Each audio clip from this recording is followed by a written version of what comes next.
The Nvidia Shield tablet features an 8-inch 1080p screen, front-facing speakers, a stylus, a Tegra K1 GPU, an ARM A15 CPU, 2 GB of RAM, and 16 GB of internal storage.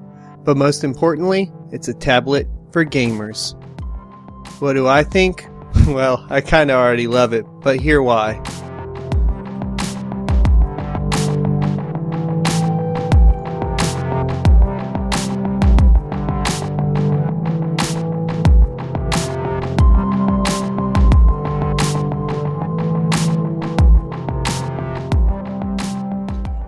Alrighty, let's get into it here. We have the Shield tablet cover, we have the Shield controller, and we're going to start with the Shield tablet. Now, while we're unboxing this, we're going to be talking a little bit about everything going down. From my perspective as a gamer, I never saw a point in having a tablet, and this is my second tablet ever. The first tablet I ever had experience with was the original iPad, which is also considered one of the original tablets. So I don't have a lot of experience here because I've never seen a need for one, but seeing that this is for gamers, we're definitely going to check it out. Opening up the box here, you'll see the tablet laying on top, and usually there's a screen cover, but not now. I kind of reboxed it so you guys could see what was in the box and how everything worked out. It has a real nice hefty feel to it and looks amazing. It comes with a wall adapter that is also, I guess, universal for depending on which country the tablet's getting shipped to. Pretty smart there. And actually under this manual here, we'll get to it in a second, but there's the manual. Right there, right here is the tablet, the tablet charger adapter converter for the US. Now, I did really love the construction of the box. It's very sturdy, and you can even see there's some foam here, which is really nice. Really, unboxing this device definitely shows the quality that they're trying to convey in their products from Nvidia, which is awesome. Really love it. This is great. And of course it comes with the charger that you saw there that I pulled out, displayed for you guys. It's just a micro USB to USB, and it will plug into that wall adapter separately. So that's that. That's all of that. There you go. Good stuff. Here's the wall adapter, and as you can see, it's got a nice Shield logo, or Nvidia logo, excuse me, right there, etched into the plastic in the casing there. Pretty amazing. And here's the converter part. You'll just take this piece and slide it straight on top, like so, and it'll snap into place. Now to remove it, you just push the clip down and pull back, and it takes me a little bit to get it, but there you go. We pulled it out, and that's what he said or she said. I don't know. Derp. Tablet has a really nice construction, as you can see. It's pretty hefty. It's a lot heavier than most other tablets, but I like that and prefer that over something too light that I feel like is going to just break in a second.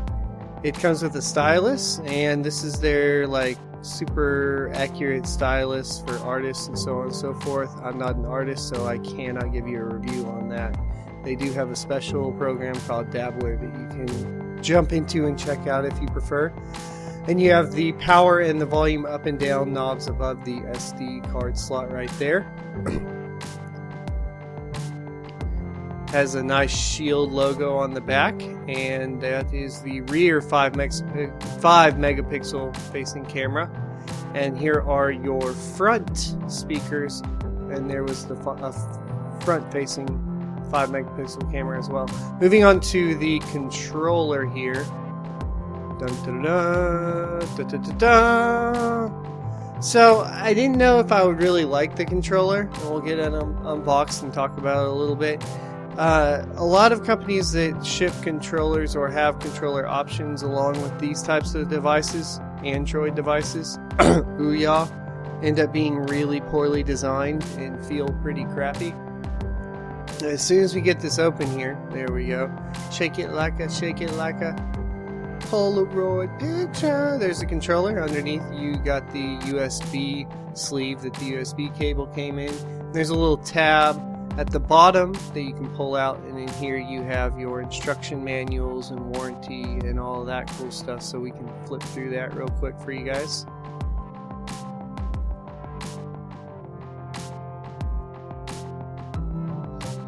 Flippity flippity flop, flip flip flop, flippity flippity flop flop flop.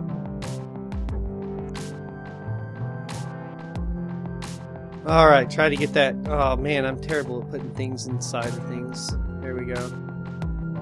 And move that box to the side. Get it out of here. Here's the controller. You have 2 analog sticks. They are not asymmetrical. Kind of disappointing there. And your four front face buttons along with the D-pad. That's probably on the level of the original 360 D-pad. Not that great. And you have a touchpad and volume knobs, left and right bumpers and triggers, and then your microphone and your micro USB for charging. It does have a built-in battery, so that is awesome, because you know, not even the Xbox One can, well, yeah, pretty much none of the Xbox controllers have that, and then that's something PlayStation's been doing, but not really anybody else. Not even the Ouya had a built-in battery, so I really do appreciate that. And it does feel really sturdy. So here's the tablet cover. This is pretty much a must-buy because it's designed for the Shield tablet. I recommend picking it up, even if you don't pick up the controller and you're looking at just getting a Shield tablet for the tablet purposes. You definitely want this cover. It does have a Shield logo on it, and it clasps together pretty well. Let me put this box away, and we'll show you guys how that works. This was the worst case out of all of them. Obviously a lot cheaper, but the tablet cover is cheaper, so I'm sure the boxing is directly related to the cost of whatever the product actually is. Alrighty, so let's clasp this all up. So basically on the bottom side you'll see 2 little notches, and the protruding notches on the tablet cover will fit right in those notches, and it's all magnetic, just like so. It is very sturdy though, so that's a good thing. It doesn't come out by like pulling it really easily. Actually, when I first took it apart to put it back in the box, I was like, am I breaking something? But no, it's just a really strong magnet, so there you go. And the very nice thing about the tablet cover is the prop. So the strip is magnetic, and you just kind of, it magnetizes to the back of the tablet, and then you can prop it up for your viewing pleasures. Pretty awesome little tablet there. Alrighty, so now let's get into playing some. This is what it's all about for me, the gaming and all that. So connecting the controller and playing video games from my PC and actually from Grid as well. So let's show you guys Grid. Grid is Nvidia's game stream subscription plan type deal. It's in beta right now. If you have an Nvidia Shield tablet, you are in the beta for free, and it's free for you currently. So definitely check it out if you have a Shield or a Shield tablet. You can also broadcast to Twitch, so that's pretty cool. And from the little hub, you can access YouTube, Netflix, Hulu, all that kind of stuff. So that's pretty cool. Yeah, let's get into this. This is a Brutal Legend, actually. Probably the worst game I could pick, but it's right there on the list, and I had already loaded it up to try it, because I pretty much have all the other games, except for like the original Grid. I'll try to show some footage of that for you a little later on in the video. The Grid game stream service seems to be like fantastic. I haven't had hardly any issues with it except for on one game, which was the latest Dirt that's on there. I think it was Dirt 2, and I was playing downstairs pretty far away from my router on my main TV, and it seemed to not quite have the frame rate I would prefer for a racer. But if you talk to anybody that knows me, they will tell you that I'm kind of a stickler for that. Now, this is actually footage directly from the game recorded on the Nvidia Shield tablet and then shared via Google Drive. And yeah, it records footage. Pretty freaking awesome. So there you go. You can also broadcast to Twitch, and we'll show you that right now. Here's some of the Twitch settings. You're going to be able to you can tweak it, but not as much as you could on PC. You can pretty much just go between like low, normal, high, and ultra high. And this is actually kind of nice because Nvidia will go ahead and sync that up and check your current status of like internet and connectivity and everything, and just set it for you. So pretty cool. If you want to see this in action ever, and I'm doing it, I'll name it on my channel at twitch.tv/blindrungaming. I'll say streaming from Nvidia tablet, and I'll try to make a highlight over there for you guys as well so you can see what the quality's like.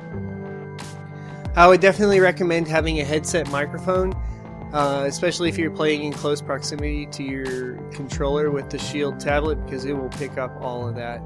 Now, console mode. This is where it's really at. This is the mode I've been using pretty much exclusively since I've got it.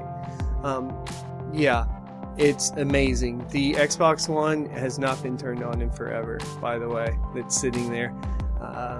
The Shield tablet allows me to pretty much plug it straight up to the television, as you'll see here, and play on play any of the games on my PC on any of the televisions in my house, which I have 3 of those right now.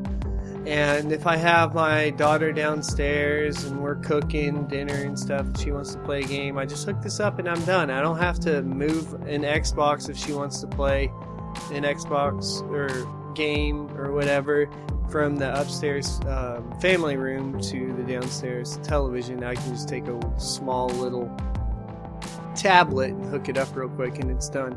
So here's console mode, and it's you just activate the controller and connect it, and then you'll be good to go. It works seamlessly, and you guys will get a picture of what it looks like here. A couple of nice things that Nvidia did is that with their Geforce Experience that they've been working on recently, the Geforce Experience, I think, was an experiment to get the Shield tablet functioning really well, in that it automatically detects like what the TV settings are, resolution and everything, and it will automatically adjust the game's input and output without you or resolution and settings, depending on how fast your connection is and everything else. So all of your video settings, it will pretty much just auto detect it and right off the bat work flawlessly. It's amazing. Jumping into some grid here again, I just wanted to do this to end it, and I hope you guys enjoyed the video. If you guys are gamers, you're looking for a tablet, this is the one to get. Now, if you're not gamers, I would still recommend this tablet for a few reasons. One, with the console mode, you can use that to pretty much hook directly up to your any television, even if you're traveling a lot and you're in a hotel, and just hit YouTube and stuff with the controller or with the mirror mode, and it's a lot easier than carrying around, a tablet and a streaming device like a Google Chromecast or something like that. And with the 8-inch 1080p screen and the forward-facing speakers, the media consumption is out of this world compared to any other tablet I've used. My parents have a Galaxy Tab 3. I can't hear crap on it without headphones, to be honest with you. I mean, to the point to where my dad even went out and bought headphones purely just for that tablet, and they're dedicated to it. And so media consumption, even in a quiet space on a lot of other tablets, including the iPads, do not have the awesomeness of media consumption capabilities with forward-facing speakers, which is why I'm also a huge fan of the HTC One. So keep that in mind. I am a huge fan of the HTC One. And I was really happy to see that the Nvidia Shield tablet is basically an HTC One in tablet form. Also, the Lollipop 5, the latest Android, is already updated on the Shield tablet, so you're fully up to date. And this thing smokes every other tablet and every other mobile GPU on the market right now. That Tegra 1 GPU just smokes it. So even if you're only into Android, mobile gaming, you definitely want to pick this thing up. It would just be incredible. A few downsides, if I have both of my Chromecasts going and I'm trying to play on the tablet, the game stream seems to take a dive real quick. I'm using an Asus dual band router, and even with that, it seems to take a dive. It also doesn't support AC wireless at this point, and I feel like if they're going to make a top of the line, tablet like this for gamers, they really relies on game stream like it does, or just media consumption period. Having AC wireless for future proofing would have been very, very good, and they didn't, and that's a huge disappointment. I also don't like that the internal storage for a premium tablet's only at 16 gigabytes for the Wi-Fi version. Now, the LTE version will have 32 gigabytes. Still probably too small, but they should have at least put the 32 gigabytes in with the Wi-Fi only version as well, or offered some sort of upgrade or something. It's just not enough space, especially when you start capping video to it and so on and so forth. Luckily, I'd recommend checking out a few of the cheap deals on Amazon for some really good SSDs, or not SSDs, man, I'm out of control, micro SDs, SD cards, and you can also even check out the new Kingston SD. I heard it was supposed to be coming out pretty quickly here after CES, and it's supposedly uber fast. So here's some Grid 2 gameplay, and man, or not Grid 2, this is Grid 1, sorry. But here's some Grid 1 gameplay. It's fantastic. I am terrible at racing games. Absolutely terrible. Oh my god. If you're looking to pick up the Nvidia Shield tablet, I highly recommend checking out the specs on their website. The specs currently are a 600 series higher Nvidia GPU in your main PC, 4 gigabytes of RAM, a Windows 7 or higher, an Intel i3 processor, the 2100, and I very, very, very highly recommend a dual band router. I do not recommend running on G or B only.